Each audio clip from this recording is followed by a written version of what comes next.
Здравствуйте, друзья! Что если Золотая Орда – это Древняя Русь? Задумаемся над происхождением названия Монголия. Не исключено, что оно произошло от русского слова «много», множество людей, многочисленное войско. Возможно, что Монголия произошла от русского «мощь», «мог», «могущество», отсюда «могок», «много». Отметим, что Морозов высказал мысль, что Монголия – это просто греческое слово «мегалион», то есть «великий». Но само слово «мегалион» тоже, вероятно, произошло от славянского «мог» – «много». До сих пор Восточная Русь называется Великороссией, то есть Великороссией. Наша идея такова: Монгольская империя – это Великая империя, то есть Средневековая Русь. Есть ли подтверждение этой мысли? Да, есть, и их очень много. Вкратце рассмотрим некоторые из них. Посмотрим, что говорят о так называемых татаро-монгольских нашествиях западные средневековые источники. О составе войск Батыя оставлены записки венгерского короля и письмо к папе, в котором написано, что в составе монгольских войск были русские войска. Для наблюдения и защиты границ в эту сторону Батыем по линии правого берега реки Днепра было образовано военное поселение из населения, выведенного из русских княжеств. В состав пограничного населения на линии Терека вошли народы русские. Установленная система управления Золотой Орды обслуживалась преимущественно русским народом. Более того, оказывается, Русь была превращена в улус Монгольской империи и стала называться Татаро-Монголией. Так может быть, Русь попросту и была Татаро-Монголией, то есть Великой империей, Монголией, в состав населения которой, естественно, входила и до сих пор входит мусульманская часть населения – татары. Чем дальше мы читаем средневековые источники, тем больше интересного мы узнаем и понимаем, если только отказаться от внушенного нам в школе образа монгольского завоевания. Вот, например, оказывается, что в ставке хана с первых дней образования Орды был построен православный храм. С образованием военных поселений в пределах Орды начали строиться повсюду храмы, призываться духовенство и налаживаться церковная иерархия. Митрополит Кирилл из Новгорода переехал жить в Киев, где им была восстановлена митрополия всея Руси. Задумаемся на мгновение, ведь в действительности все это звучит очень странно, если оставаться на внушенной нам точке зрения. Судите сами, монгольский завоеватель, вероятно, даже не знавший русского языка, а тем более русской веры, начинает строить по всей им якобы завоеванной империи враждебные ему православные храмы. А русский митрополит тут же переезжает в Киев, как только город был взят монголом Батыем. Наше объяснение таково: никакого иностранного завоевания тут на самом деле нет. Попросту русская военная власть, Орда, ведет обычное государственное строительство институтов империи.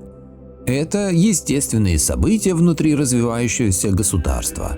Гумилев пишет: попробуем, отринув с глаз пелену, посмотреть на положение русской земли в эпоху ее зависимости от Орды.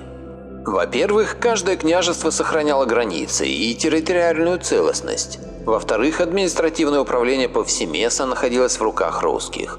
В-третьих, во всех княжествах имелось собственное войско. Наконец, в-четвертых, но это может быть самое важное, Орда не ставила своей целью разрушать храмы и демонстрировала традиционную для подобных государств веротерпимость. Факт остается фактом. Православная религия всемерно поддерживалась, церковь и священнослужители были полностью освобождены от уплаты налогов. Более того, по одному из ханских ярлыков за хулу на православие виновник подвергался смертной казни и не мог быть даже помилован. Оказывается, что российская система сообщений, просуществовавшая до конца XIX века, ямщики, была создана монголами. Даже само название «ямщик» монгольского происхождения.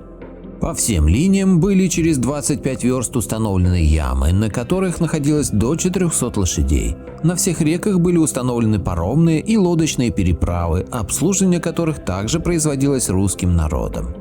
Русские летописцы с началом господства монгол прекратили записи, почему сведения о внутреннем устройстве Золотой Орды оставлены иностранными путешественниками, совершавшими путешествия через земли Золотой Орды.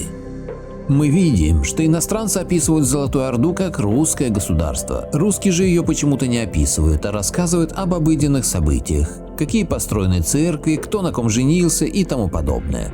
не замечая, что в это время их якобы завоевывают, создают на их землях огромную чужестранную империю, новые необычные для них пути сообщения, переправы. Считается, что во времена монгольского завоевания иностранцы не описывали Русь, так как она стала называться Татаро-Монголией. Татаро-Монголия – это иностранный термин, обозначающий средневековую Русь до 16 века. С 16-17 веков иностранцы стали называть Русь Московией и одновременно перестали упоминать Монголию.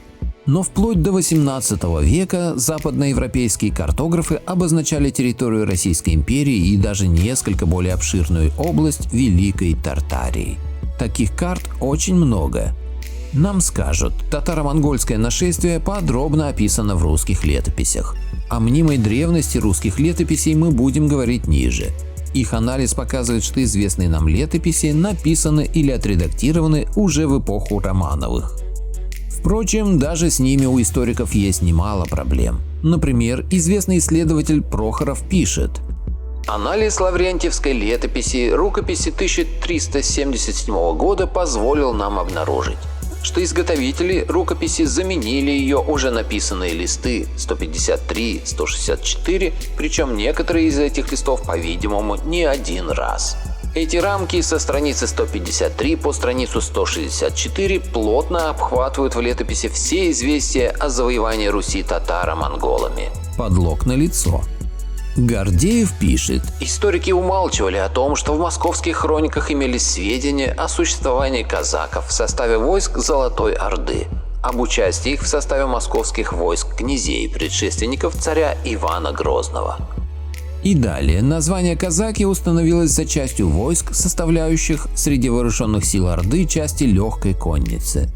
Более того, оказывается, в половине XII века в Восточной и Центральной Азии жили самостоятельные племена, носившие название казачьих орд.